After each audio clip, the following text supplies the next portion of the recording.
Hello and welcome to News on the Hour, as brought to you from the Anglican Cable Network Nigeria. I am Rachel Egbunu. God's presence guarantees one health, safety, happiness, and everything. Hence, the need for Christians to shun every form of sin, just to ensure that the presence of God continues to abide with them. Because the Spirit of God is holy and can never cohabit with sinful spirit. This was the assertion of the primate of all Nigeria Anglican Communion, His Grace the Most Reverend Dr. Nicholas Oko, during his sermon at the 50th birthday and 10th consecration anniversary of the Bishop of Lagos Diocese, the Right Reverend Dr. Humphrey Olumakai, held at Christ Church Cathedral, Lagos. Primate Oko further stressed on the need for Christians to have right standing with God. This, according to him, gives assurance of God's unending protection. I am with you always. Not today, not tomorrow, I travel. Always to the close of the age. You need no greater assurance to move forward. All you need to be sure of that God is with you. If you are sure you are not in sin, because sin drives away God. The Spirit of God is holy and cannot cohabit with sinful spirit. If you are in God's Spirit, do not be afraid of the face of man. He said, I am with you to the very end of the age, and always will be with you. If you have that mind, then courageously go on. He will keep you. And when God is with you, it's a guarantee of your health. It's a guarantee of your happiness. It's a guarantee of your safety. It's a guarantee of your night's sleep. It's a guarantee of everything. It's a guarantee about tomorrow. The presence of God is guarantee of everything. So be there. Make sure you are there. And if you are there, let the world go its own way, and you will be safe. The Secretary General of the Global Anglican Future Conference and the Bishop of Jos Diocese in the Anglican Church of Nigeria said that Christians who are not serious about their own work with Jesus Christ cannot successfully do mission or evangelism. According to a Facebook post made available on ACNNTV handle, the Archbishop said it will be difficult for anyone whose life is not aligned with the will of God, as it will be impossible to fulfill the purpose and mandate of God in their lives. Most Reverend Kwashi reiterated that such people who have derailed from God's plan are most commonly consumed by jealousy and hatred and are complacent in sin and lukewarm in faith. As a result, no mission takes place and the church becomes inward focused. He also buttressed that in such environment, church budgets and programs will predominate while mission recedes. The church thus begins to shrink, not anticipating heaven anymore. He concluded by alleging that both clergy and members want to get their own share right here on earth, and that such Christians need salvation. In the face of alleged Fulanization and Islamization of Nigerian citizens, and with the upsurge of reactions against the Ruga project, the subdean of the All Saints Cathedral Anglican Church, Onitsha, the Venerable Obiora Uzochukwu, has admonished Christians not to lose faith but stand firm according to direction of the Word of God. Venerable Obiora made this encouragement in Onitsha while speaking with ACNN correspondent Charles Philip Uwakolam. Christianity of today is being challenged, both internally and externally. And there are many forces fighting us as Christians. But the Bible says in all things we should stand firm and that we should conquer. So there's no giving up. No matter what is happening in the country and in our environment, we are more than conquerors. We are equal to the task. And that is why God is asking us to stand firm. a former Minister of Housing, Land and Urban Development, Ms. Amel Pepo, has spoken about sexual immorality in the church, saying that only perverts force their way through women and children.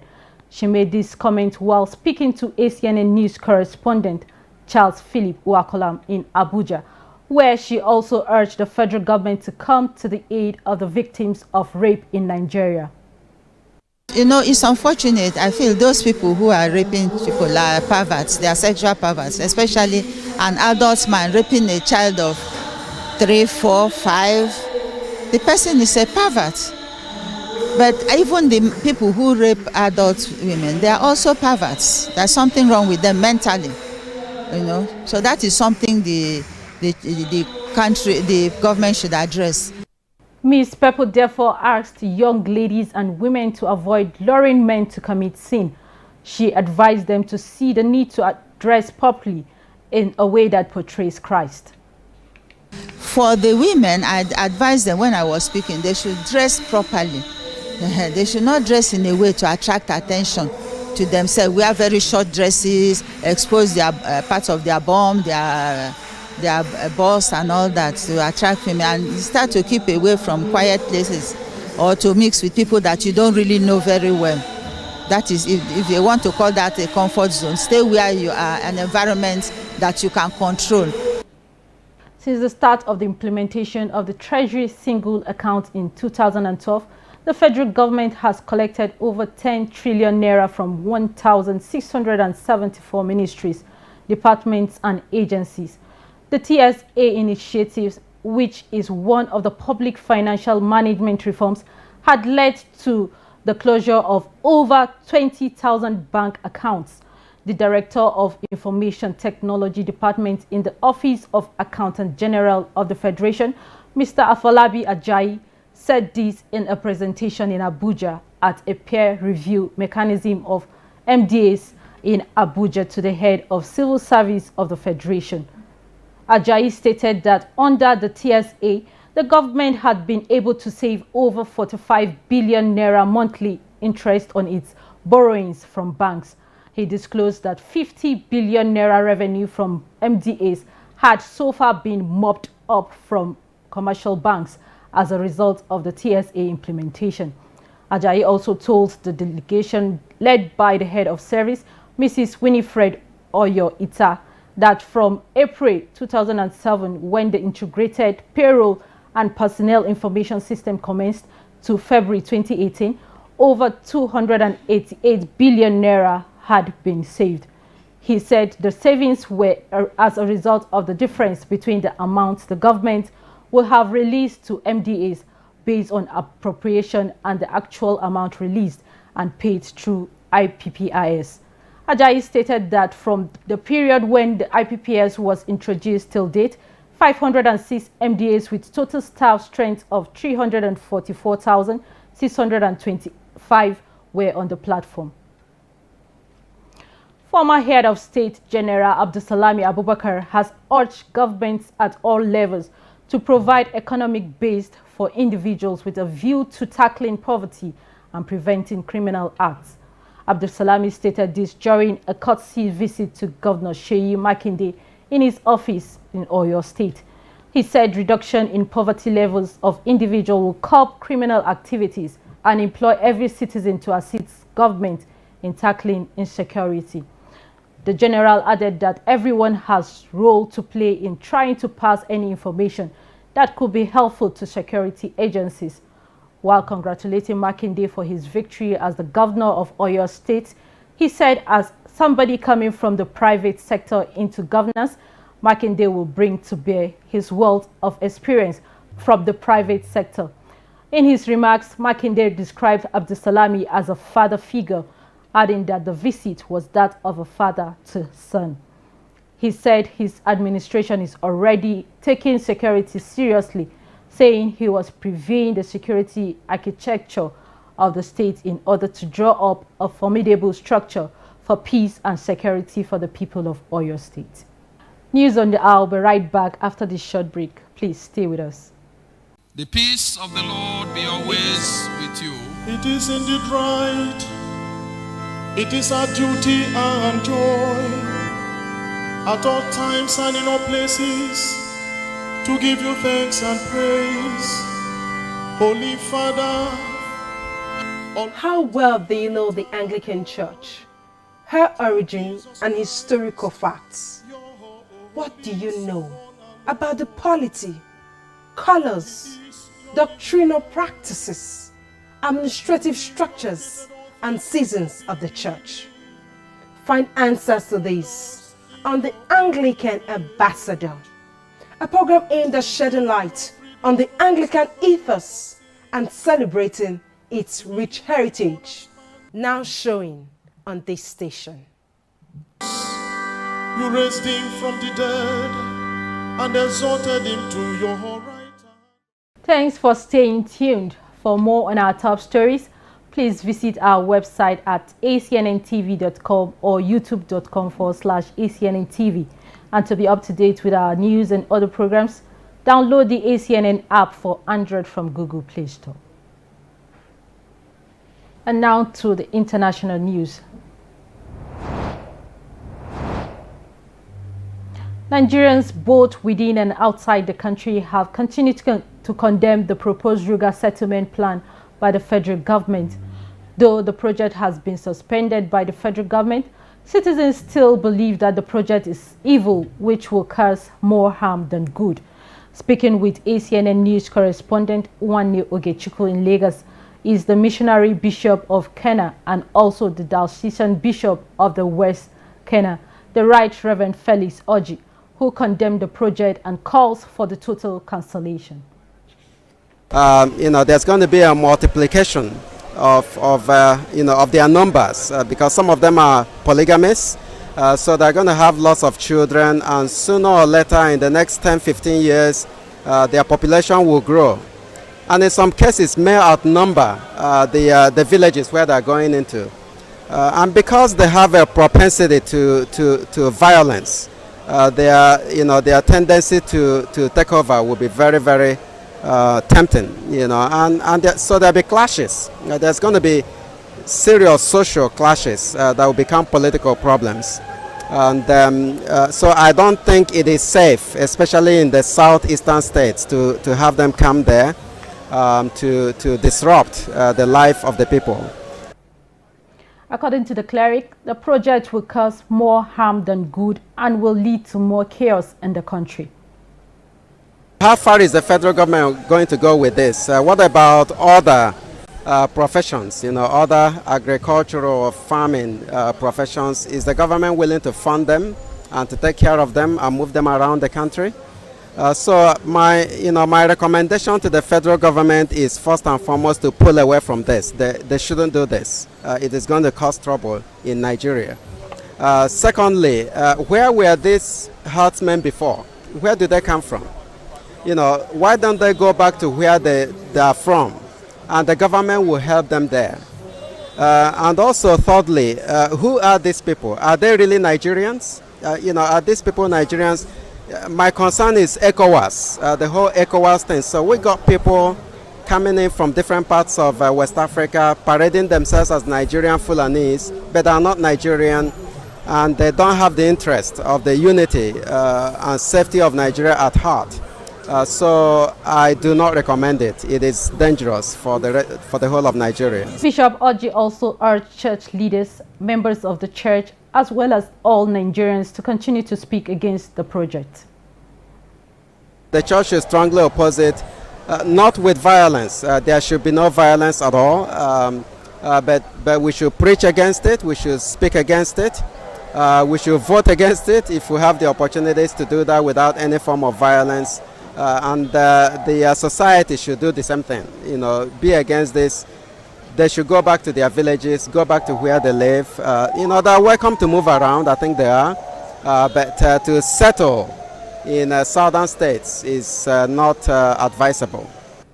The diocesan bishop of the Trinity, Kenya, the Right Reverend Amos Fagbamiye, has reiterated that the Church of Nigeria has remained focused with her vision in spite of the distraction from other Anglican churches that have left the teachings of the scripture. stressing that the reason why the Anglican Church in North America left the church in USA was because of the consecration of gay bishops and others. Right Reverend Amos Fagbamie made this state during a Skype interview with ACNN News. The Church of Nigeria had been in the forefront of maintaining the truth of the gospel. And when Episcopal Church had to consecrate a gay bishop, then it became obvious to Nigeria that we cannot continue to be a relationship with them. And so that with other, say, confessing Anglicans formed what is called the, here in America, they call the Common Cause. And the Common Cause now later became the Anglican Church in North America, a province that Nigeria had been its forefront of its formation.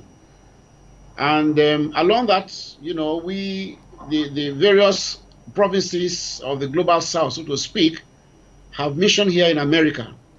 And for Church of Nigeria, we now have the Convocation of Anglicans in North America, which is the mission of Church of Nigeria in North America. The cleric also stated that suffragan bishops were consecrated to help widen the horizon of evangelism and missionary works in specific areas. This, he said, will help in creation of new dioceses. We are out to expand, we are out to evangelize. So they'll be having regions. They'll be assisting me as currently the Assistant Bishop to overlook some regions. So, and the overlooking those regions will be for the purpose of growing those areas. They will grow their area, they'll be encouraged to advance in evangelism. And then, so that the area that they cover, they oversee right now, on behalf of ADOTT, would sooner or later be ripe to become a diocese. And so the message to the suffragan bishop is that it is not new. They will remain disciplined, spiritually disciplined. They will remain focused. They will remain faithful. They will refuse to be intimidated by any form of problems or challenges, and they will win souls for Christ. Turkey has received the first part of a Russian S-400 missile defense system despite opposition from the US. The shipment arrived in an air base in the capital Ankara, the Turkish Defense Ministry says. The move in USA has warned that Turkey cannot have both the S-400 anti-aircraft defense system and US F-35 fighter jets due to the fact that Turkey has also been establishing closer links with Russia. Turkey has signed up to buying 100 US F-35s and has invested heavily in the F-35 program. However, US defense officials have said they do not want the F-35 jets to be near S-400 systems because they fear Russian technicians will be able to assess the F-35's vulnerabilities. This looks set to prompt a major rift between Washington and one of its key NATO allies. Moving on to sports news. After the signing of João Félix and Alvaro Morata's permanent switch from Chelsea, Diego Costa is now set to depart from Atletico Madrid this summer. The 30-year-old is ready to make an unbelievable move back to England 2 years after leaving Chelsea and is open to discussing a possible deal with Everton. The Toffees are on a desperate search for a striker in the summer window, and owner Farhad Moshiri is keen to make another big-name signing to increase worldwide interest in the club. Costa enjoyed 3 years of success at Chelsea, registering 58 goals and 24 assists while winning a pair of Premier League titles. However, this time came to a very controversial end as he was frozen out by Antonio Conte and spent the first half of the 2017-2018 season training in Brazil. Atletico came to his rescue by purchasing the player for 66 million euros, but are attempting to cut their losses just 18 months later. Costa was hampered by several injuries and a lengthy red card suspension this past season and scored just a single goal in 2019. And that's it on the news on the hour, as brought to you from the Anglican Cable Network Nigeria. I am Rachel Ibunu.